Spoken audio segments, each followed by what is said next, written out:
सियासी संग्राम, जगत गुरु का बड़ा ऐलान। मैं फिर कह रहा हूं, यदि गृह युद्ध से बचना है तो सरकार को यूजीसी वापस लेनी पड़ेगी। यूजीसी का नया नियम होगा लागू तो गृह युद्ध होगा शुरू। प्रार्थना है भारतीयों को बांटा ना जाए, जोड़ा जाए। नए नियम की हकीकत आखिर क्यों पड़ी जरूरत?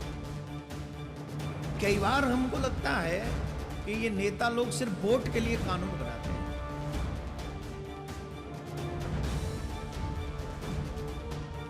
अचानक कुछ लोग निकल पड़े सम्मान देने के लिए। जिस समय शिखा को पकड़ करके अपमानित किया जा रहा था, उस समय ये लोग कहां थे? नए यूजीसी नियमों पर इतना विवाद क्यों?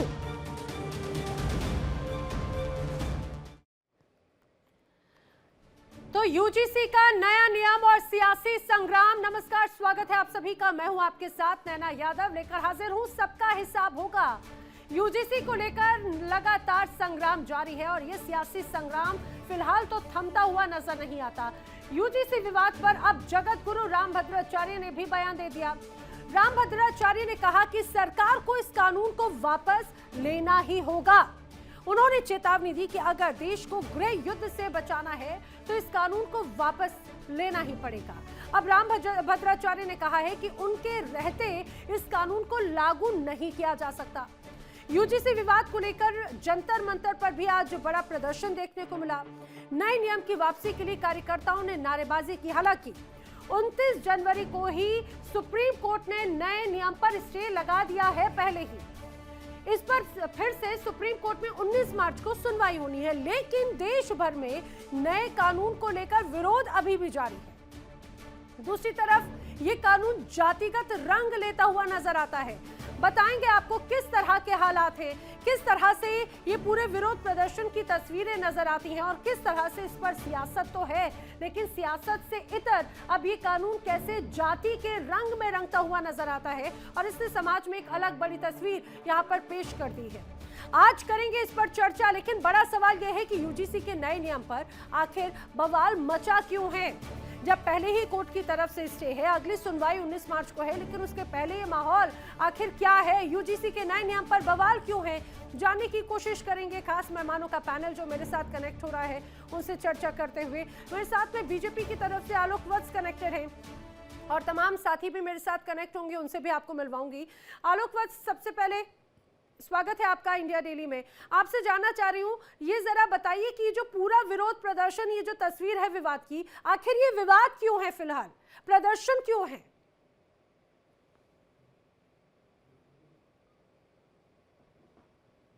आलोक जी, आपका ऑडियो अनम्यूट कर ले प्लीज।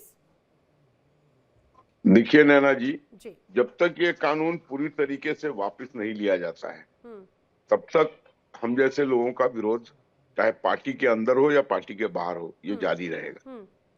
क्योंकि ये एक तरफा कानून है, ये ड्रैकोनियन कानून है, ये आंख पे पट्टी बांध के लाया गया क्या ये कानून जल्दबाजी में लिया गया निर्णय या ये आधी अधूरी रिपोर्ट्स के साथ में तय किया गया कानून है? क्या आप ये भी कहना चाह रहे हैं? बिल्कुल, जो आपने कहा मैं उससे 100% सहमत हूँ कि इसकी बगैर गहराई से छानबीन किए इस कानून को ले आया गया, जिससे कि एक बहुत बड़ा वर्ग जो भारत के ये उत्थान में जिसका उत्कृष्ट योगदान रहा है राइट फ्रॉम द बिगिनिंग 1947 से, वो आहत है। आप किसी व्यक्ति को सारी सुविधाएं दे दें, उसको फ्री एजुकेशन दे दें, उसको फ्री हाउसिंग दे दें, उसको और जितने भी मदद चाहिए वो दे दें, लेकिन बराबरी का जब तक नंबर नहीं आए तब तक आप उसको आगे बढ़ने की का प्रयत्न नहीं कराएं। ठीक है, ठीक है, हमारा यही अनुरोध है। ठीक है। मेरे साथ और खास मेहमान हैं, उनसे भी मिलवा देती हूँ। अशोक तिवारी प्रवक्ता हैं समाजवादी पार्टी के, राहुल लाल राजनीतिक विश्लेषक हैं मेरे साथ में, हिंदू धर्मगुरु डॉक्टर एच.एस. रावत भी मेरे साथ में कनेक्ट हो चुके हैं। आप सभी का इस चर्चा में बहुत स्वागत है। लेकिन मैं राहुल लाल जी अब आपसे एक प्रतिक्रिया लेनी चाह रही हूँ। एक तरफ हाल ही में हमने देखा था जब इस पूरे मामले को लेकर विरोध प्रदर्शन हुए, प्रदर्शन भी बड़े स्तर पर हुए, मामला कोर्ट पहुंचा तो कोर्ट ने इस तरह की किसी भी नियम पर फिलहाल स्टे लगा दिया है अगली सुनवाई तक। अगली सुनवाई को भी अभी वक्त है, लेकिन उसके पहले चाहे बात जंतर मंतर पर प्रदर्शन को लेकर हो, लगातार अब अलग अलग ये कहा जाए कि सनातन धर्म की तरफ से इसको लेकर जो बयानबाजी आ रही है, फिर उसकी जरूरत क्या है, ये किस तरह का माहौल या दबाव बनाया जा रहा है? नैना जी, इस पूरे प्रकरण को अगर देखें कि जिस तरह से यूजीसी का पूरा मामला आता है सामने में और उसके बाद विरोध प्रदर्शन होता है, आपने बिल्कुल सही कहा कि सुप्रीम कोर्ट ने स्टे भी लगा दिया है, लेकिन तमाम लोगों के बयान आ रहे हैं। तो इसके पीछे का मामला ये, मुझे ये समझ में आ रहा है कि भारतीय जनता पार्टी एक तरह से, देखिए, एक तो यूजीसी जिस उद्देश्य के लिए लाया गया था ये गाइडलाइन, नैना जी, उस उद्देश्य को तो ये कहीं से पूरा करता हुआ मुझे भी दिखाई नहीं देता है। लेकिन बीजेपी को ये डर था 240 सीटों पे सिमटने के कारण से लोकसभा चुनाव 2024 में कि राहुल गांधी जिस तरह से लगातार दलितों की बात करते हैं, अन्य पिछड़े वर्ग की बात करते हैं। अभी आप देखिए अखिलेश यादव उत्तर प्रदेश में उनका पीडीए का स्लोगन 2024 लोकसभा चुनाव में कितना शानदार चला था। अभी हम लोगों ने देखा कि जब एसआईआर का मामला चल रहा था तो पीडीए प्रहरी लेके आ गए। भारतीय जनता पार्टी को ऐसा दिख रहा है कि कुछ कर भी दे और करने की जरूरत भी ना पड़े, कि हम करते हुए तो बहुत ज्यादा कुछ दिखे उन वर्गों के लिए। लेकिन आप सोच के देखिए कि अगर राम भद्राचार्य जैसे लोग बयान दे रहे हैं आज के डेट में कि नहीं, इसको वापस लेना चाहिए। अरे भाई, आप खाली वापस लेने की मांग क्यों कर रहे हैं राम भद्राचार्य जी? आप तो मांग कीजिए ना कि जो धर्मेंद्र प्रधान है वो कब इस्तीफा देंगे, हमारे प्रधानमंत्री के इस्तीफा तक की मांग कीजिए आप। अगर समाज इतना ज्यादा बट रहा है, इतना ज्यादा बढ़ते और टूटते समाज को देख के हम लोग क्या 2047 का विकसित भारत बनने के लिए जा रहे हैं? ये कौन सी दुनिया में जी रहे हैं हम लोग? तो ये कहानी है कि हम उस वर्ग को प्रभावित भी कर लें, उनके नाम पे कुछ काम भी कर ले हम, और फिर कुछ काम ना करने का विरोध इतना ज्यादा हो गया, कोर्ट ने रोक लगा दिया। फिर तमाम अपने ही लोगों से जो तमाम जगह पे भारतीय जनता पार्टी के लिए दलील देते रहते हैं, राम भद्राचार्य जी प्रधानमंत्री जी के लिए हर समय तमाम बयान देते रहते हैं, अब वो कह रहे हैं कि अगर ये कानून लागू हुआ तो गृह युद्ध आ जाएगा। स्पष्ट है कि ये कानून लागू करने में, ना तो इसको बनाने में कोई भारतीय जनता पार्टी की रुचि थी, ना इसको लागू करने में कोई रुचि है। अगर बनाया जाता तो कुछ समदर्शी, देखिए जो शासक वर्ग होता है उसको कम से कम अगर रुचि नहीं होती राहुल लाल जी, अगर रुचि नहीं होती तो फिर इसे लागू क्यों किया जाता? अगर रुचि नहीं होती तो इसे पेश क्यों किया जाता? इसको एक तरह से कहा जाए कि एस्टैब्लिश क्यों किया जाता? लेकिन अब मैं एक बार हिंदू धर्म गुरु का रुख करना चाह रही हूँ। एच.एस. रावत जी, इस पूरे विवाद को लेकर, या ये कहा जाए कि विवाद को क्रिएट करने की भी कोशिश की जा रही है। अभी तक स्टूडेंट्स की तरफ से आवाज उठ रही थी, अलग अलग ये कहा जाए धरने प्रदर्शनों में अलग अलग संगठन शामिल थे, लेकिन जब एक तरफ जगत गुरु भी बात कहते हैं कि मेरे जीते जी इसे लागू नहीं करने दिया जाएगा, तो क्या ये अब यूजीसी धर्म और जाति की पूरी रंगत में रंगा हुआ नजर आ रहा है क्या? देखिए नैना जी, इसमें कोई दो राय नहीं है। इस देश को अगर सही तरीके से ऊंचाइयों को छूना है और बहुत प्रोग्रेस करनी है तो ये जो आरक्षण है इसको खत्म करना पड़ेगा, इसको आर्थिक आधार पर लेके जाना पड़ेगा। इस देश में जो अच्छी सवर्ण क्रीम है, जो 90% 95% वाले बच्चे हैं, उनका कहीं सिलेक्शन होता नहीं है और वो डिप्रेशन में आकर के इस देश को छोड़ रहे हैं। इस देश से लाखों बच्चे, लाखों IIT, लाखों MBBS बच्चे इस देश को छोड़ के जा चुके हैं और यहाँ राज कौन कर रहे हैं? 33% वाले। लेकिन एच.एस. रावत जी, ये वाला जो यूजीसी नियम है, दरअसल ये किसी की भर्ती कराने के लिए या रिजर्वेशन पर्पस से थोड़ी ना है, ये तो सिक्योरिटी पर्पस से है। आदमी के सम्मान से बड़ा तो कोई चीज हो नहीं सकता। जब आप अगर देश को इस प्रकार से बांटो के अगड़ों में, पिछड़ों में, जातिगत में, आरक्षण में, अभी 75 वर्ष में अगर पिछड़े लोग जो हैं या अनुसूचित जाति वाले लोग हैं वो ऊपर ही नहीं आए तो कभी आएंगे भी नहीं। ये वोटों की राजनीति है, इसलिए इसमें धर्म से कोई लेना देना नहीं है। हम नहीं चाहते कि हमारे बच्चों का गला घोटा जाए या बच्चों के साथ भेदभाव हो, यूनिवर्सिटी में भेदभाव हो। उनको, वो तो बेचारे इतने डिप्रेशन में आ चुके हैं आज सरकारों की नीतियों की वजह से। पहले कांग्रेस ने शोषण किया, अब जो दूसरी सरकारें आती हैं वो मंडल कमीशन वालों ने शोषण किया, फिर अब यहाँ करके शोषण करी। जीने दोगे भी कि नहीं जीने दोगे यहाँ के, या गला काट करके इन सवर्णों का सारा ही सारा खत्म कर दिया जाए पूरी की पूरी। यानी इतना भी सरकारों को नहीं गिरना चाहिए वोटों की राजनीति के लिए कि आप टैलेंट को मारने पे लग रहे हो, टैलेंट को खत्म करने पे लग रहे हो। पूरा की पूरा टैलेंट अमेरिका शिफ्ट हो चुका है, कनाडा शिफ्ट हो चुका है, लंदन शिफ्ट हो चुका है, फ्रांस और ऑस्ट्रेलिया में शिफ्ट हो चुका है, यूएई में जाकर के पहुंच रहा है, यहाँ कोई बसने के लिए तैयार ही नहीं है। तो ऐसी स्थिति में ऐसे कानूनों को वापस लेना चाहिए। सम एकता, जब सबका साथ सबके विकास की बात आती है तो है। सबको बराबर का दर्जा होना चाहिए। चाहे कोई मेरे साथ वैसे नाजिम अशरफी मौलाना मुस्लिम स्कॉलर भी कनेक्ट हो चुके हैं, लेकिन फिलहाल मैं अशोक तिवारी जी का रुख करना चाह रही हूँ। अशोक जी, यहाँ पर क्योंकि पीडीए का भी जिक्र किया, खासतौर से जाति की बात हो या धर्म की बात हो, रिजर्वेशन की बात हो, समाजवादी पार्टी पीडीए का जिक्र करती रही है। अब दूसरी तरफ अगर इस तरह से यूजीसी की बात होती है तो उसमें अब धर्म गुरुओं की प्रतिक्रियाएं सामने आना, उनका कहना है कि जातिगत भेदभाव बढ़ाने वाली बात है। आपने कहा कि ये तो सुरक्षा प्रदान करता है, दूसरी तरफ जातिगत भेदभाव बढ़ाने की बात है। आपने सुना एच.एस. रावत जी को भी? जी मैम, देखिए बहुत गंभीर मसला है, सामान्य मसला नहीं है।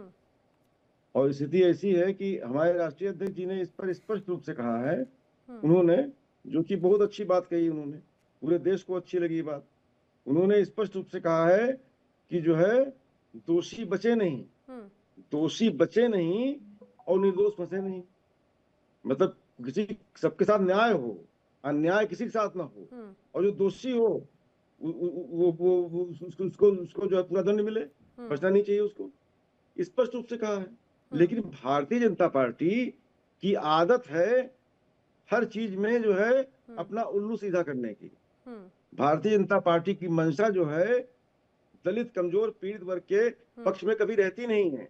उसने अस्पष्ट कानून बनाकर, नहीं, आलोक वत्स जी कह रहे हैं कि भाई वो भी नाराज है इस तरह की किसी नियम को लेकर।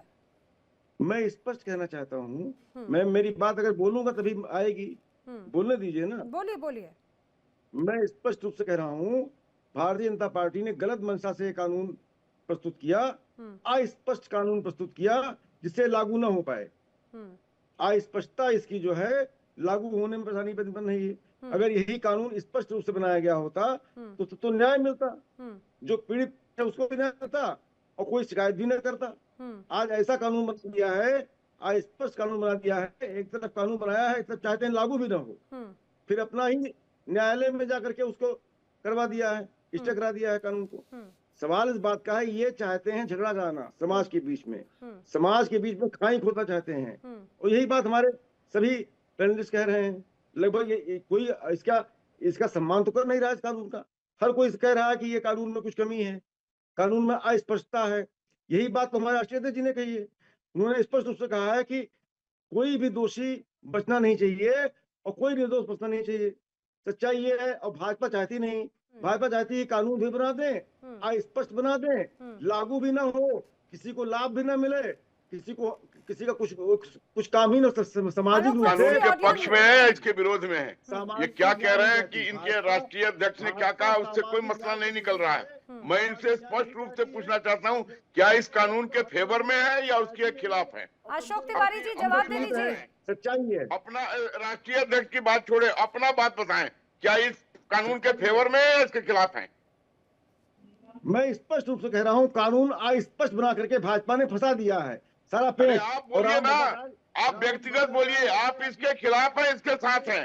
राष्ट्रीय अध्यक्ष को छोड़िए, मोहरे हैं, राम भद्राचार्य जैसे मोहरों को ये कहने के एक तो कह रहे हैं कानून वापस लिया जाए। राम भद्राचार्य जैसे भाजपा के मोहरे साफ भद्राचार्य जी तो कह दिया जो कहना था। आप बताइए, आपका क्या मत है, आपका पर्सनल मत क्या है, ये बताइए। कानून वापस ना लिया जाए, कानून को स्पष्ट किया जाए, कानून में सारी चीजें स्पष्ट हो, ये पता हो कि क्या क्या कानून बनाया है आपने। कानून की अस्पष्टता को स्पष्ट करिए, ये आपका काम है। मैं बार बार फिर आपसे पूछ रहा हूँ, नैना जी इनसे पूछिए, ये इस कानून के फेवर में है या इसके खिलाफ है? कानून को स्पष्ट होना चाहिए, कानून को स्पष्ट लाइए जिससे उसका विरोध न हो और उसमें न्याय हो। यही बात गोल गोल घुमाइए, सबके साथ न्याय हो और कोई दोषी बचे ना, ऐसा कानून होना चाहिए। अच्छा ठीक है। मैं अशोक तिवारी जी आपके लिए इस सवाल को और सिंप्लीफाई कर देती हूँ। अगर नियम में दुरुपयोग आपको एक तरह से आ रहा है, उसकी आशंका है, तो एसपी सुझाव देगी क्या, जो पुराना 2012 का जो नियम था, क्या उसको कंटिन्यू कर देना चाहिए? आप इसके फेवर में है क्या? कानून को लागू न किया जाए, कोर्ट में अटका दिया जाए, फटका दिया जाए, झटका दिया जाए, राम भद्राचार्य जैसे लोगों को कह दिया कि आप वापस लीजिए। मतलब हर जगह पे बवाल, हर जगह पर अस्पष्ट था। हाँ। और हर जगह पर भाजपा की ठीक है, चालें ठीक है, हैं, आप कह रहे हैं ये सब भाजपा की हटकाने चाल है। भटकाने लटकाने की बात है। आलोक जी की आवाज मुझे नहीं आ पा रही है। जी आलोक जी। मैं इनसे पूछना चाहता हूं, प्रवक्ता समाजवादी पार्टी से, जी। ये इस कानून के खिलाफ है या इसके साथ है? ये खुद अपना स्पष्ट कर दे पहले, बाद में जाए राष्ट्रीय अध्यक्ष और इधर उधर की बातों पर। अस्पष्ट है, ये कानून ही स्पष्ट नहीं है। कानून में ऐसी कमी कस्तूरी कर दी गई है जिससे लागू न हो। इनकी मंशा है कानून न लागू हो तो न्याय न मिले। सामाजिक न्याय के विरोध में है भाजपा। सामाजिक न्याय नहीं चाहती भाजपा, सामाजिक न्याय का विरोध कर रही भाजपा। ऐसे कानून में स्पष्टता नहीं लाती है, इसे रोक दिया जाए कानून में। ठीक है, ठीक है। सवाल इस बात का है, लटकाया जा रहा है, झटकाया जा रहा है, भटकाया जा रहा है कानून को, और समाज को तोड़ा जा रहा है। ठीक है, आप समाज को इसे तोड़ने वाला बात कह रहे हैं, लेकिन मौलाना नाजिम अशरफी, मुझे बताइए, एक तरफ इस पूरे बयान ये कहा जाए यूजीसी को लेकर अब हिंदू धर्म गुरु भी मैदान में आ चुके हैं और यहाँ पर ये कहा जाए जगत गुरु तो यहाँ तक कहते हैं कि ये ऐसा नियम है जो कि समाज को बांटता है, मेरे जीते जी इसे लागू नहीं होने दिया जाएगा। जी बिल्कुल, देखिए बहुत स्पष्ट सी बात है। अभी बीजेपी के नेता बार बार पूछ रहे थे समाजवादी के प्रवक्ता से कि आप इसके पक्ष, जी जी आप इसके बीजेपी के नेता बार बार पूछ रहे थे समाजवादी पार्टी के प्रवक्ता से कि आप इसके पक्ष में है कि विपक्ष में? दो टूक हाँ और ना कहना था। देखिए मैं कहता हूँ ना, इस कानून के मैं पक्ष में नहीं हूँ। मैं इस कानून आए यूजीसी के पक्ष में मैं नहीं हूँ। रही बात भारतीय जनता पार्टी की, ये जितनी भी राजनीतिक पार्टियां हैं, इनका काम है एक दूसरे के ऊपर सर पर ठीकरा फोड़ना। उसने उसके सर पर ठीकरा फोड़ दिया, उसने उसके सर पर ठीकरा फोड़ दिया। यूजीसी कानून बिल्कुल बिलाशुबा, ये हकीकत है। एक बात बताइए, किसी गरीब आदमी का बच्चा है, अगर वो स्वर्ण परिवार में पैदा हो गया तो ये उसकी गलती है क्या? ये उसकी गलती तो नहीं है अगर वो जनरल कैटेगरी में आता है तो जाहिर सी बात है, अगर उसका बच्चा इस लायक है, वो डिजर्विंग चिल्ड्रन है, ये डिजर्विंग चाइल्ड है, अगर वो उसको मार्क्स अच्छे ला सकता है, वो अच्छे नंबरों से कहीं पास हो सकता है, अब उसको तो रिजल्ट कोटा तो मिलेगा नहीं, ना उसको नौकरी मिलेगी, ना उसको कोई काम मिलेगा। तो ये वाकई देश में फूट डालने वाले कानून है, ये फूट डालने वाली बात है। लेकिन मौलाना नाजिम अशरफी, ये अचानक से थोड़ी ना इस तरह की बातचीत हुई है। रिजर्वेशन प्रक्रिया तो बहुत लंबे वक्त से है, बहुत लंबा वक्त हो चुका है। एक तरफ कोर्ट में जब ये मामला पहुंचा, स्टे लगा दिया गया है, अगली सुनवाई तक स्टे लगा दिया गया है, लेकिन फिर भी विरोध प्रदर्शन हो रहे हैं। ये किस तरह से माहौल क्रिएट करने की कोशिश की जा रही है? नहीं, मैंने कब कहा कि पहली सरकारों में ये नहीं था। मैं खाली भारतीय जनता पार्टी को नहीं कह रहा, चाहे वो पहली सरकार में रहा हो, देश में जब से आजादी आई, देश की आजादी के बाद किसी की भी सरकार रही हो, सारी ही सरकारों में अगर ये रिजर्वेशन वाली बात अगर कहीं है, या रिजर्वेशन वाली सिचुएशन है, तो ये सिरे से खारिज करता हूं। मैं इसके पक्ष में नहीं हूं, बिल्कुल नहीं होना चाहिए। लेकिन मैं भारतीय जनता पार्टी को एक बात उसकी सराहना करना चाहता हूँ। बहुत प्यारा स्टंट जानती है भारतीय जनता पार्टी। उन्होंने ऐसी जगह लाके इसको इस मोड़ पे खड़ा कर दिया कि अगर हम इसको कानून को बनाएंगे तो हम कम से कम जो पिछड़ा वर्ग है उसके हितैषी कहलाएंगे, और अगर हम इसको नहीं बनाएंगे और मतलब वो लोग इसका विरोध करेंगे, सीधी बात है भाई, पिछड़ा वर्ग जो भी है वो इसका विरोध करेगा। तो जब इसका विरोध, जब इसके मतलब जितने अगले लोग हैं वो इसका विरोध करेंगे, साहब हम ये नहीं लाने देंगे। आलोक तो जी, यहाँ पर मौलाना नाजिम कह रहे हैं आप सेफ गेम प्ले कर रहे हैं, एक तरह से विरोध को देखते हुए यू टर्न मार रहे हैं। आलोक वत्सी, अपना ऑडियो अनम्यूट कर लें प्लीज। ये मैं मौलाना जी का स्वागत करता हूं, उनका खैर मकदम करता हूं कि उन्होंने ये स्पष्ट रूप से कहा कि वो इसके खिलाफ है। हमने कहा ना, आप जितनी आर्थिक प्रगति देनी है, आप किसी भी वर्ग को, समाज का जो निचला है, दबा है, कुचला है, दे दीजिए, हमें कोई एतराज नहीं है। लेकिन जहां मस्तिष्क की बात लड़ाई आए, वहां जहां तलवार काम करे वहां सुई से काम लेने की कोशिश मत कीजिए, और जहां सुई काम करे वहां तलवार से लेने की कोशिश मत कीजिए। नासा में या भाभा एटॉमिक रिसर्च सेंटर में या अन्य जगहों पर जब तक देश का क्रीम ब्रेन नहीं जाएगा तब तक वो प्रगति नहीं हो सकती है। जब तक डिस्ट्रिक्ट कलेक्टर देश के ब्रेन नहीं बनेंगे, जब तक वहां का उत्थान नहीं हो सकता है। तो हमने और कुछ नहीं कहा है, आप उनको जितनी आजादी देनी है, आर्थिक रूप से, शैक्षणिक रूप से, फ्री कर दीजिए, पढ़ाई फ्री कर दीजिए, रहना, खाना, कपड़ा, सब कुछ। लेकिन जब इम्तिहान आए तो जो अच्छा करे, हम 90% लेके नहीं, हमारे लेकिन इसकी बच्चे। जरूरत क्यों पड़ी आलोक वत्स जी? सबसे महत्वपूर्ण बात तो ये हो जाती है, अगर सब कुछ ओके था तो इस तरह के नियम लाने की जरूरत क्यों आन पड़ी एच.एस. रावत जी? और एक तरफ अगर जरूरत आई भी तो आधी अधूरी चीजों के साथ में, और अब उसमें राजनीति भी जोरों पर है, उसमें धर्म गुरु की भी मौजूदगी आ जाती है, स्टूडेंट्स की भी मौजूदगी नजर आ जाती है। देखिए नैना जी, सब ये राजनीति में जितना भी है वोटों का खेल होता है। अगर ये वोटों की राजनीति ना होती तो ये स्थिति ना पैदा होती। सरकारों को ये चाहिए कि अमेरिका की तरह टैलेंटेड लोगों को आगे आना चाहिए।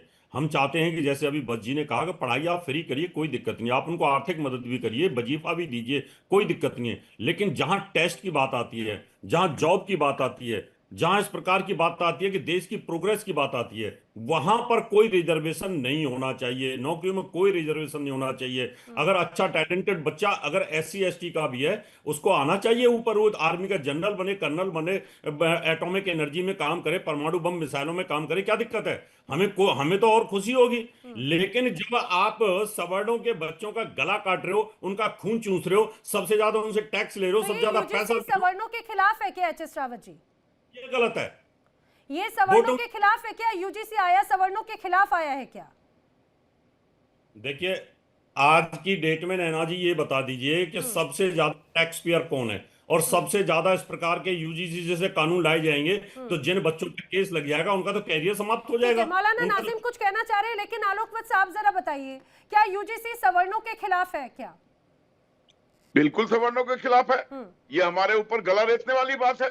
तो 90% लाकर 95%, नहीं 90% 95% लाकर हमारा लड़का वहाँ क्लर्क बनता है, और 45% लाके वहाँ डिस्ट्रिक्ट मजिस्ट्रेट हो जाता है। ये कैसा काम करा रहे हैं? सुनिए, नियम लाई आपकी सरकार, मसौदा लाई आपकी सरकार, रिसर्च बाकायदा किया गया, अब उनकी तरफ से लागू हो गया, चारों तरफ अगर विरोध प्रदर्शन हुए तो आप भी यूटर्न मार रहे हैं। बिल्कुल यूटर्न नहीं मान रहे हैं। ये हमारे ऊपर बीतने वाली चीज है, ये तिवारी जी के ऊपर बीतने वाली चीज है। मैं तो ये यही राहुल पूछ रही हूं कि इसकी जरूरत क्यों आई फिर? नहीं है कि मैं अपने लिए सिर्फ चिल्ला रहा हूँ, मैं उस वर्ग के लिए चिल्ला रहा हूँ। हमारी गलती क्या है? पैदा करने के पहले कोई खुदा पूछता है किसी से कि कहाँ भेज रहा हूं मैं? तो अगर हम आए हैं इस धरती पे तो हमें वो सारे हक मिलने चाहिए। राहुल लाल जी, यहाँ पर तो ये समझ में नहीं आ रहा कि आखिर सवाल किससे पूछे।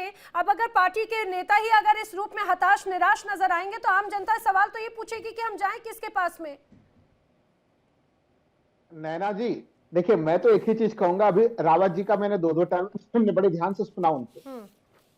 रावत जी बड़ी कठोर इसमें आलोचना कर रहे हैं, अच्छी बात है इस पूरे मामले पे, क्योंकि ये कानून भेदभावपूर्ण कानून है जो पूरी यूजीसी का पूरा व्यवस्था लेकर है, वो उसकी आलोचना कर रहे हैं, मैं स्वागत करता हूं उनका।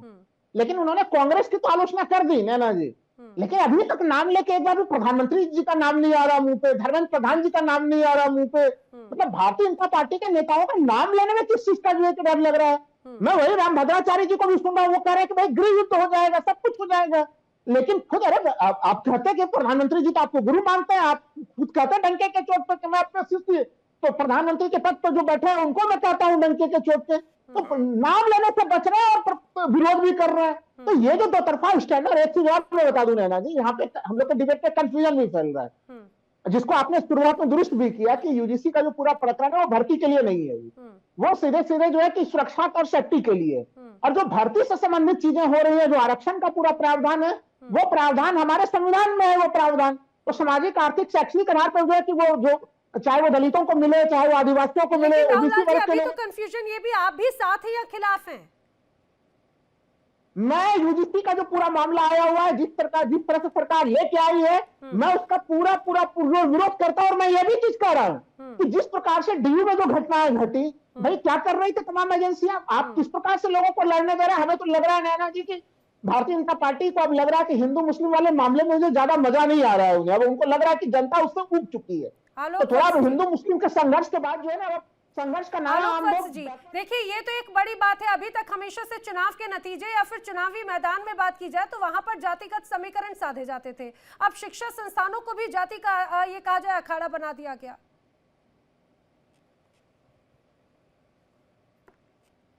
आलोक वत्स जी, अभी तक जितने लोगों को मैंने सुना है, एक प्रवक्ता समाजवादी पार्टी गोल गोल बातें कर रहे हैं, लेकिन वो अपनी दिल की बात नहीं बता पा रहे हैं। और सब लगभग इस बात से सहमत हैं कि ये कानून गलत है।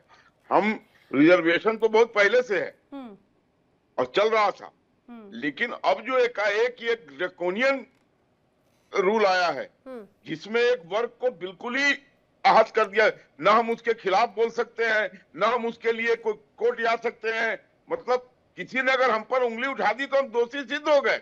आलोक जी, तब अब आप सीधे सीधे बोलिए कि अगर सरकार इसको वापस नहीं लेती है तो आप भारतीय जनता पार्टी से इस्तीफा देंगे, ये घोषणा कीजिए। अब केवल अरे हम भारतीय जनता पार्टी में रहकर ही इसकी चूल्हे हिला देंगे कि इसको वापस करना होगा, क्यों हमको छोड़ने की जरूरत है? आप ये बताइए ना भाई, हमें समझ में नहीं आ रहा है, सुप्रीम कोर्ट में स्टे लगा हुआ है और फिर रामभद्राचार्य विरोध कर रहे हैं। ये भारतीय जनता पार्टी कैसा इकोसिस्टम तैयार करना चाह रही है? देखिए, जो भी है हम लोग इसको खिलाफ है। हम इसको किसी भी हालत में लागू होने के लिए नहीं देंगे, चाहे इसके लिए जैसी कुर्बानी देनी पड़े।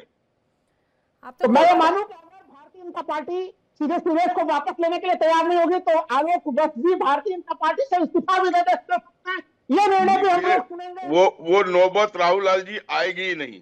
भारतीय जनता पार्टी को इसको वापस लेना ही होगा या इसमें ऐसा संशोधन लाना होगा। जी अच्छा, ये तो बता दीजिए ऐसी क्या मजबूरी है, क्योंकि सबका साथ सबका विकास की अगर बात की जाती है तो इसी नियम में खासतौर से जनरल कैटेगरी या सवर्णों के लिए उनकी सुरक्षा का कोई कैप ही नहीं है।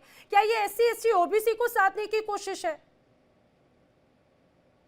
देखिए, निश्चित तौर पर ये एक तरफा कानून आ गया है जिससे एक पर्टिकुलर वर्ग को सारी चीजों में समावेश किया गया है और एक पर्टिकुलर वर्ग को कटघरे में खड़ा करने की बात हो रही है कि अगर हमारे ऊपर उंगली भी उठ जाए, किसी ने कह दिया तो हमारा करियर बर्बाद हो जाए। हम इस चीज को कतई लागू होने देंगे। जब पेट शांत होगा तभी मस्तिष्क काम करेगा। अशोक तिवारी जी, अब अगर समाजवादी पार्टी की बात की जाए, वो भी बड़ी कंफ्यूजन की बात है। कभी PDA की बात करते हैं, कभी स्वीकार करने की बात करते हैं। आलोक वत्स भी कह रहे हैं, क्या खासतौर से UGC वाले मसले पर आप दोनों एक ही नाव पर सवार हो रहे हैं क्या? अरे मैम, मैंने पहले भी कहा था, आपका समय कम था इसलिए ज्यादा बातें नहीं कह पाया था। अब आपने फिर समय दिया है। मैं स्पष्ट रूप से कहना चाहता हूं कि जो है भारतीय जनता पार्टी कोई चीज स्पष्ट तरीके से कानून नहीं बनाया उसने।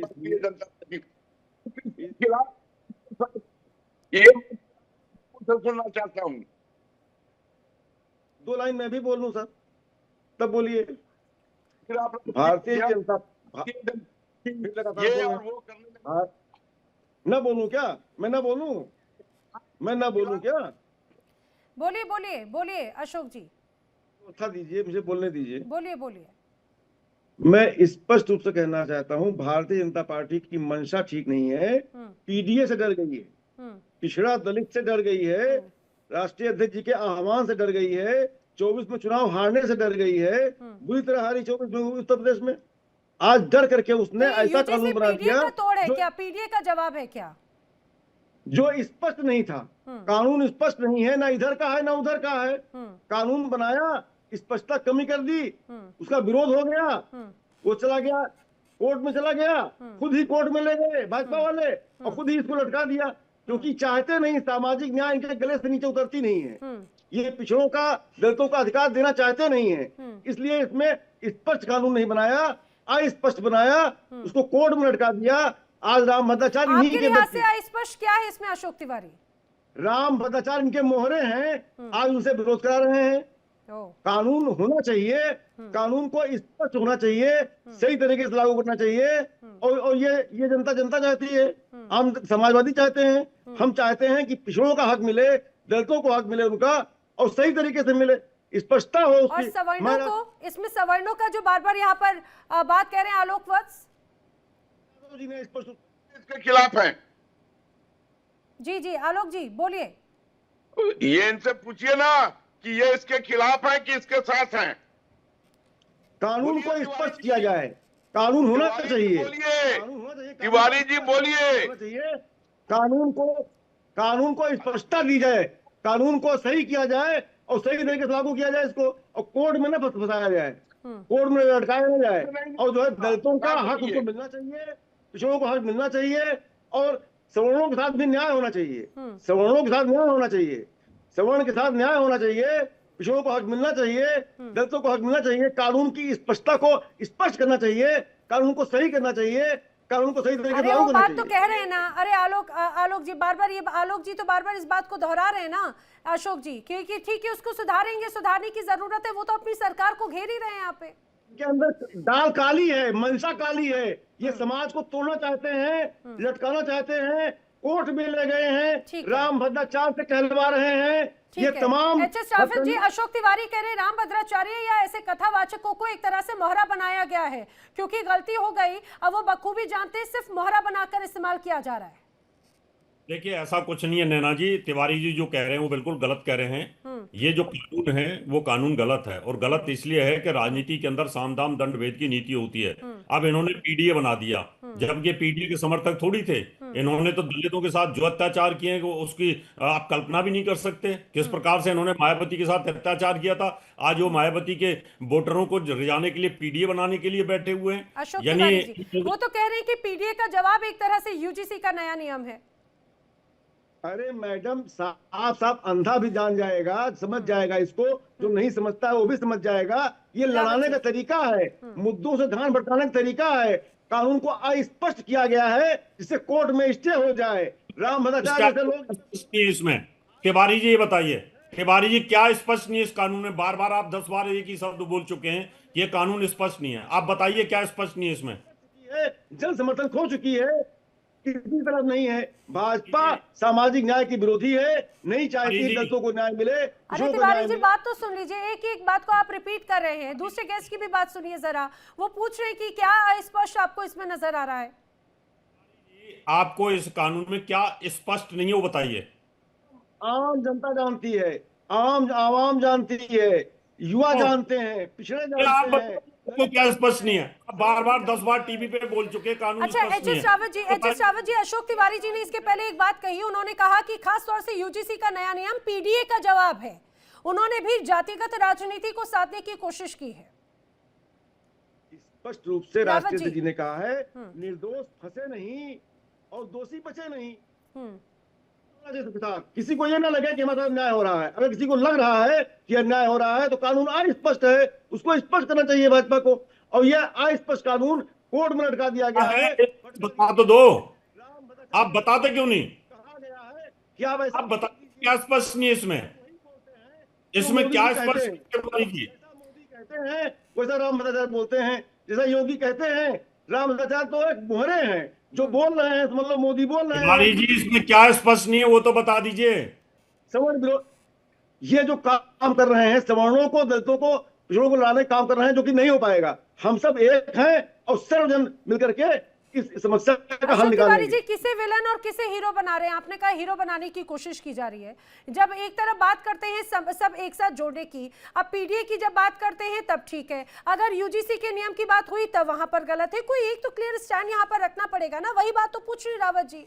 मैडम, पीडीए में कौन है? पीड़ित, दुखी, अपमानित। जो भी पीड़ित है, दुखी है, अपमानित है, जो बटुक थे, जिसका बाल खींचा गया, चोटी खींची गई, पीड़ित थे, दुखी थे, अपमानित थे। शंकराचार्य जी इस समय उनका अपमान किया जा रहा है। जिसका भी अपमान किया जा रहा है हम उसके साथ हैं। रावत जी वही सरकार है जिनके ऊपर लाठियां चलाई थी आप लोगों ने। उस समय तो आपको इतना इनकार था सरकार के अंदर, आज वो आपके लिए बहुत ज्यादा अच्छे हो रखे हैं। उस समय क्या आप उसकी सरकार जब उनके ऊपर लाठियां चल रही थी, जब उन बटों को लाठियों से मारा जा रहा था, उस समय आपने क्या किया था? उस समय क्या किया था? आपकी सरकार का इनकार तो उस समय भी साथ में आसमान पे था जब आप इनके ऊपर लाठियां चला रहे थे। उस समय कहां गई थी आपकी सरकार? देखिए आदरणीय जी, मैं आपका सम्मान करता हूं, आपने अच्छा क्वेश्चन किया है, सही समय पे क्वेश्चन किया, अच्छा क्वेश्चन किया है। आप बताइए, सनातन को आप अच्छी तरह जानते हैं, सनातन में क्षमा का बहुत बड़ा स्थान होता है सर। क्षमा बहुत बड़ी चीज होती है। जब ये घटना हुई तुरंत अधिकारियों को दंडित किया गया, और जब समय आया तो हमारे राष्ट्रपति जी ने जाकर क्षमा मांगी, शरणागत हुए, और उनके गुरु जी जो उसमें शंकराचार्य थे उन्होंने क्षमा कर दिया, शंकराचार्य जी ने क्षमा कर दिया। क्षमा से बड़ी कुछ नहीं होती है। आज योगी जी, मायावती से भी क्षमा मांगनी चाहिए थी आपको। फिर तो मायावती जी से भी क्षमा मांगनी चाहिए थी। आपने उनके साथ भी तो बहुत बुरा कांड किया था, उनको तो मार दिया। परम पूज्य शंकराचार्य की बात मैं कर रहा हूँ, परम पूज्य शंकराचार्य की बात कर रहा हूँ। मैं मायावती की बात कर रहा हूँ, मैं अब मायावती की बात कर रहा हूँ कि आप पिछड़ों की बात करते हैं। पिछड़ों की जो नेता थी, दलितों की नेता थी मायावती, उसके साथ आपने गेस्ट हाउस कांड में बहुत बुरा व्यवहार किया था, उससे भी माफी मांग लो फिर आप। रावत जी, सर जी, शंकराचार्य जी का स्थान परम पूज्य स्थान है, उसकी आप चर्चा कर रहे थे, उस पर मैंने जवाब दिया आपको। और सच्चाई ये भी है, आज केशव जी क्या बोल रहे हैं, आज पाठक जी क्या बोल रहे हैं, बटुकों को जो है आज माला पहना रहे हैं। आज ये विरोधाभास क्यों है? योगी का चेहरा क्या है? ठीक है, लेकिन क्या ये यूजीसी के जो नियम है वो अपने आप में ये कहा जाए कि आने वाले वक्त के चुनावों को ध्यान में रखते हुए भी क्या ये एक बहुत बड़ा मोहरा हो सकता है? मौलाना नाजिम, जरा आप मुझे इस बात को समझाइए, क्योंकि एक तरफ इस पूरी यूजीसी के नियम को भी लेकर मुस्लिम समुदाय में भी अलग अलग जो संगठन है उनकी तरफ से अलग कभी कोई स्वीकारिता दिखाई जाती है तो कभी इस पर कोई विरोध जताया जा रहा है, लेकिन आपका क्या स्टैंड है? साफ तौर से ये बताइए, क्योंकि यहाँ पर एक तरफ ये कहा जा रहा है कि कैटेगरी हमेशा अल्पसंख्यकों को सबसे ज्यादा हर चीज में बेनिफिट मिल जाता है, तो यहां पर अगर उसे दूसरी रूप में ले जाने की कोशिश की गई तो विरोध क्यों है? देखिए, मैं बताऊं नैना जी, यहाँ हिंदू मुस्लिम या जातिवाद का कोई मसला ही नहीं।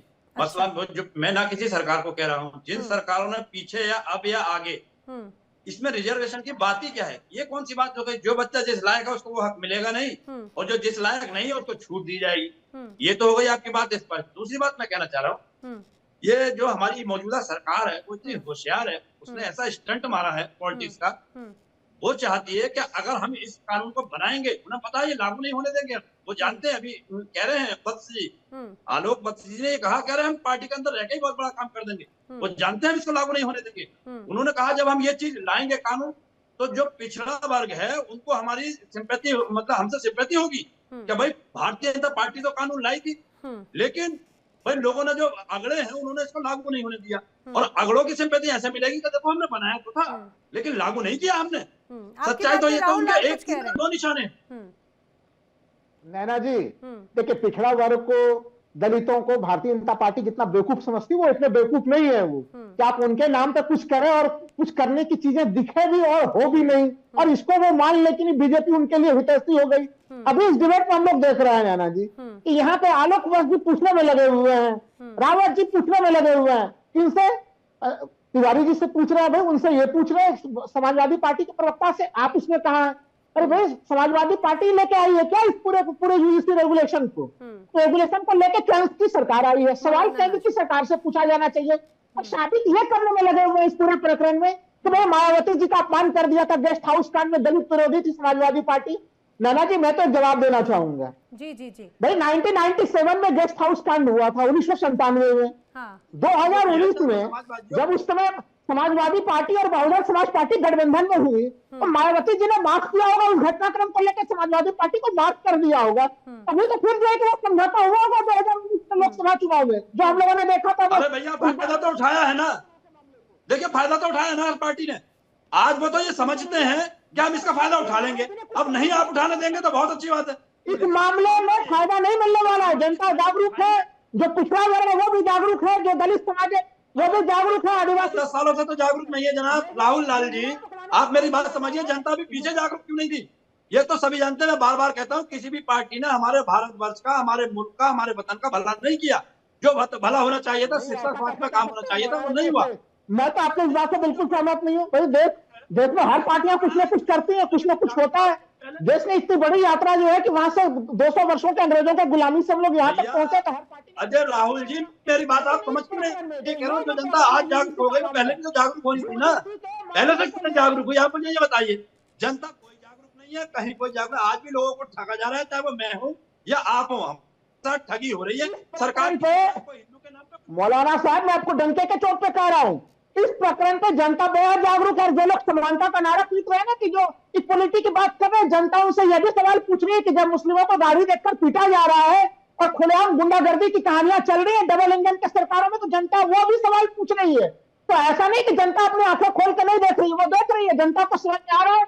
मैं डंके की चोट पे कह रहा हूँ कि हमारे कुछ भाई यहीं के, हमारे कुछ भाई उन्हें मोहरा बना के, जो सीधे साधे नौजवान युवा भाई हैं, मैं डंके की चोट पे कह रहा हूँ, उन्हें बेवकूफ बना के उनसे अपशब्द बुलवाए जाते हैं और लोगों के खिलाफ। लेकिन मैं लोगों से ये कहता हूँ, अपने भारतवासी जितने भी हैं, अपने भारतीय भाइयों से मैं ये हाथ जोड़कर कहता हूँ, आप तिल मिलाया ना करें, आप गुस्सा ना हुआ करें। हम हो जाएंगे गुस्सा, लेकिन आप तिल मिलाए ना, बड़ा सूझबूझ से, आप पढ़े लिखे समाज है आज की डेट में, आप सूझबूझ के साथ काम लीजिए, और अगर ऐसी बात है जनता नाजिब अशरफी, ये बड़ा कंफ्यूजिंग वाला स्टैंड है। एक तरफ जमात नियमों का स्वागत कर देता है, दूसरी तरफ कई ऐसी घटनाओं को लेकर वो खुद ही झंडे बुलंद कर रहा होता है, खुद ही यहाँ पर सरकार को घेर रहा होता है। अपने आप में बड़ी कंफ्यूजिंग पूरी स्टेट नजर आती है। लेकिन आलोक वत्स जी, एक एक करके, आप शायद उस समय बड़े व्यस्त थे, यहाँ पर राहुल लाल जी ने भी कई बड़ी बातें जरूर कही हैं कि आने वाले चुनावों को लेकर क्या ये एक तरह से स्टैंड है, ये कहा जाए कि सेल्फ गोल कर लिया है यूजीसी के माध्यम से।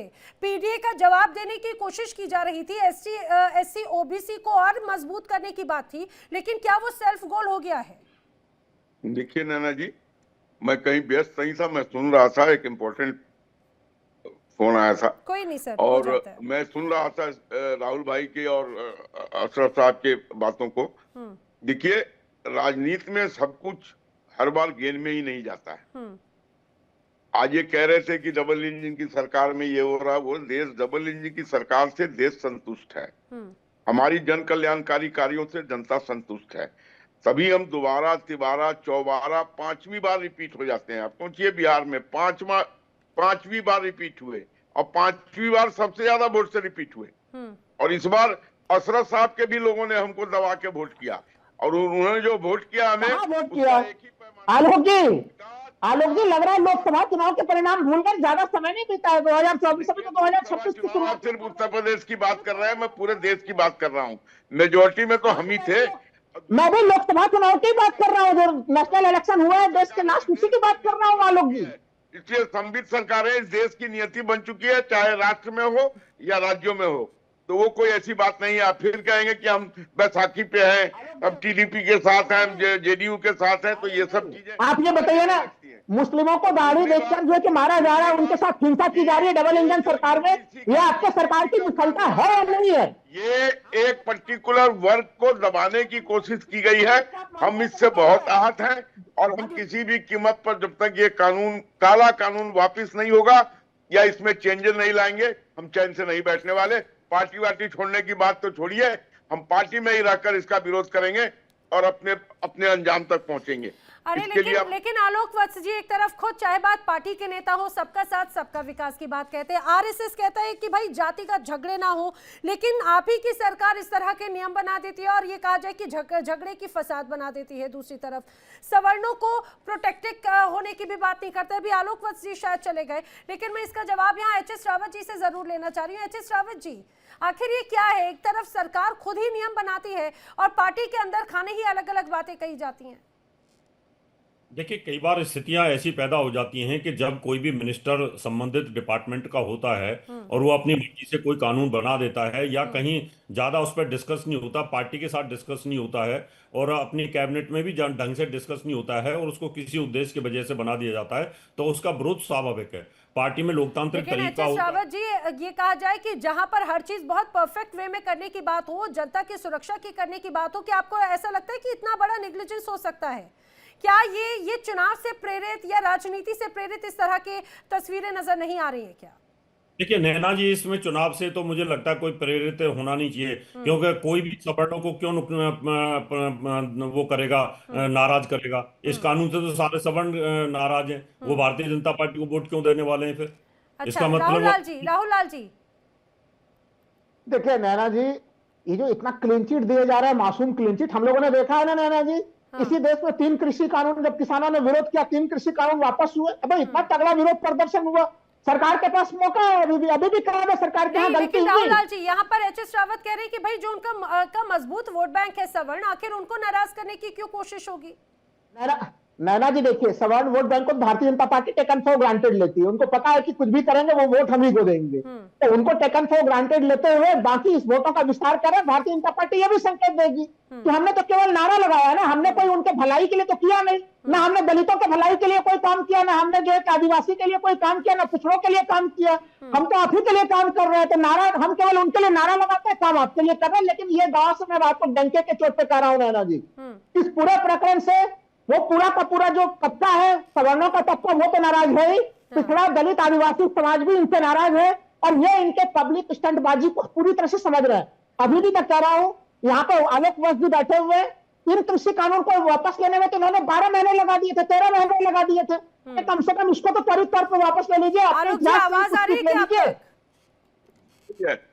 देखिए राहुल भाई, आपके हिसाब से तो हर वर्ग नाराज है, तो हमको तो हाशिए पर बैठना चाहिए, लेकिन आप भूल रहे हैं कि हमसे हर वर्ग खुश है, और हम सेंटर में हैं, और हम राज्यों में भी है 22 में 23 में, और आगे भी अभी 20-25 वर्ष तक हिलने वाले नहीं है। आलोक वत्स जी देखिए, नियम लेकर आई आपकी सरकार। आरएसएस कहती है कि भाई समाज को जातिगत नहीं बांटना चाहिए। दूसरी तरफ ये कहा जाए कि अब खुद जो सनातन धर्म गुरु हैं वो खुद ये बात कह रहे हैं कि एक तरह से सरकार ने समाज को बांटने की बात कर दी। सवर्णों को क्या एक तरह से नेग्लिजेंस वे में ले लिया गया है पीडीए को, या ये ओबीसी और एससी एसटी को साधने के लिए? लोग इसे चुनावी स्टंट कह रहे हैं।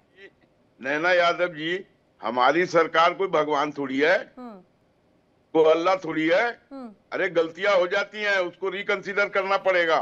जैसे कृषि कानून में हुई थी और रिकंसीडर हुआ था, इसमें भी रिकंसीडर करना पड़ेगा। ये वर्ग का पूरा भविष्य मिटाने की कवायद है, ये नहीं चलने देंगे। राहुल लाल जी कुछ कह रहे हैं। नैना जी, मैं तो ये कह रहा हूं कि कृषि कानून को आपने 13 महीने में वापस लिया, इसको कितने दिनों में वापस लेने वाले हैं भाई? क्यों देश को जो है कि आपस में बिल्कुल लोगों के बीच में लोगों को टकराहट को बना के रखे हुए हैं? अरे शिक्षण संस्थानों की स्थिति देखिए, वहां पर लग रहा है कि वो शिक्षण संस्थान पढ़ाई के अंदर बने हुए हैं।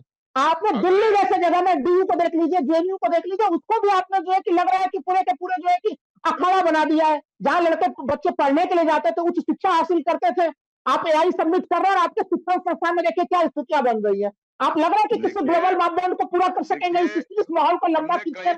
इसलिए आलोक जी बहुत जरूरत है कि इसको त्वरित तौर पर सरकार इसको वापस ले। राहुल लाल जी, कहीं अखाड़ा नहीं बनाया है। यही वो जगह है जहां पर लोग आहत हो रहे हैं, जहां पर इससे उनको उनके खिलाफ चीजें जाएंगी। यही वो जगह है जहां पर ये हो रहा है। आलोक जी, केंद्र में आप हैं, दिल्ली में, और पूरे देश में, दिल्ली में भी आप ही है, एमसीडी में भी आप ही है, और फिर भी अखाड़ा बन रहा है। हम हैं राहुल जी, केंद्र में हम हैं, राज्य में हम हैं, दिलों में हम हैं, दिमाग में हम हैं, और अभी रहेंगे। दिलों में नहीं है आप, दिलों में आप नहीं है। ये कानून लाके आप किसी के भी दिल में नहीं है जब तक आप भूल सुधार नहीं करते हैं। अब तो बिल्कुल जो है कि 12 सालों का जो आपके शासन है, उसके एंटी इंकम्बेंसी फैक्टर से भी हम लोग बैठे हुए कर रहे हैं। अच्छा आलोक वत्स जी, क्या सेल्फ गोल कर लिया है क्या एक तरह से पार्टी ने, बीजेपी ने या सरकार ने? लोकतांत्रिक सरकार है, और क्या इस सेल्फ गोल का खामियाजा भुगतना पड़ेगा क्या? हम पार्टी में रहते विरोध करेंगे। अगर पार्टी हमको निकालेगी तो पूरा देश देखेगा। मौलाना लेकिन हम विरोध में हैं तो विरोध में हैं। हम अपने ऊपर अपने पेट पर लात रख के कौन सी राजनीति कर लेंगे? आने वाले हमारे बच्चों का भविष्य क्या होगा? मौलाना नाज़िम अशरफी बार बार ये कह रहे हैं कि हम पार्टी में रहकर विरोध करेंगे। आप समझ लेना, ये कानून पास नहीं होने देना, बस स्टंट था दोनों के हमदर्दी का। लेकिन आलोक जी ने भी एक बात कही थी, यही वो जगह है जहां से नाराजगी शुरू होगी। और ये फैक्ट है, कभी कभी हम बहुत चीजें अच्छे के लिए करते हैं और बुरे के लिए हो जाती है। भारतीय जनता पार्टी का यहीं से पतन शुरू होने वाला है, इसी कानून से। किया तो उन्होंने दोनों की भलाई लूटने के लिए था, लेकिन यहाँ दोनों नाराज हो जाएंगे। लेकिन मौलाना नाज़िम अशरफी, यही बात तो यूसीसी और ये एनआरसी के वक्त भी कही गई थी, सीएए एनआरसी के वक्त भी कही गई थी। मौलाना सीएए एनआरसी वो एक अलग विषय था, वो मसला था। देखिए, किसी एक जाति विशेष के लिए उन्हें लग रहा था कि हमारे खिलाफ है, भले ही वो खिलाफ ना रहा हो उनके, क्योंकि उसमें कुछ चीजें ऐसी भी थी कि सीधा पढ़ा नहीं गया था। ईयूसी को पूरे देश के नागरिकों ने समझा है, चाहे स्वर्ण हो, अगले पिछड़े जो भी हो। मैं कुछ नहीं कहता, मैं तो सबके भलाई के लिए एक बात कह रहा हूँ। सबने पढ़ा है, सोचा है, समझा है। कुछ भारतीय जनता पार्टी के नेता स्वीकार कर रहे हैं आलोक जी, लेकिन ये गलत है, तो इसका मतलब गलत है। अगर यूजीसी के नए नियम की बात की जाए, ये तो अल्पसंख्यकों को और सपोर्ट करता है, फिर आपकी नाराजगी क्यों है बीजेपी से? अरे भाई, मेरी नाराजगी हक्कानियत के लिए बीजेपी से मेरी नाराजगी नहीं है। मेरी तो उन सरकारों से भी नाराजगी है जिन्होंने आरक्षण किया था। क्यों आरक्षण करना? जो जिस लायक है उसको वो हक मिलना चाहिए ना। अगर रावत जी का कोई बच्चा है, राहुल जी का कोई बच्चा है, अशोक तिवारी जी का है, आलोक जी का है, मेरा है, तो जो बच्चा जिस लायक है, मेरे अगर 2 बच्चे हैं, एक दिन भर कमाता है, नाज़िम अशरफी, यहाँ पे ये बड़ी अच्छी मीठी मीठी बातें लग रही हैं। अभी अगर अल्पसंख्यकों को जिस तरह से जो तमाम प्रिविलेजेस दिए जा रहे हैं, उसमें से 1% भी अगर कटौती कर दी जाए राहुल लाल जी, तो यहाँ पर ये जो हल्ला बोल है वो तस्वीर बदल जाएगी शायद। नहीं नैना जी, बिल्कुल तस्वीर बदलेगी। देखिए, मैं मानता हूं कि सब लोग बराबर स्थिति में नहीं होते हैं, इसलिए भर्ती के मामले में आरक्षण का प्रावधान देश की आजादी के समय से ही और वो चल भी रहा है, उसका किसी ने जो मंडल कमीशन जब लागू हुआ था तब जो विरोध हुआ और तमाम हम लोगों ने देखा कि आर्थिक आधार पर भी ये सरकार जो है कि आरक्षण लेके आई।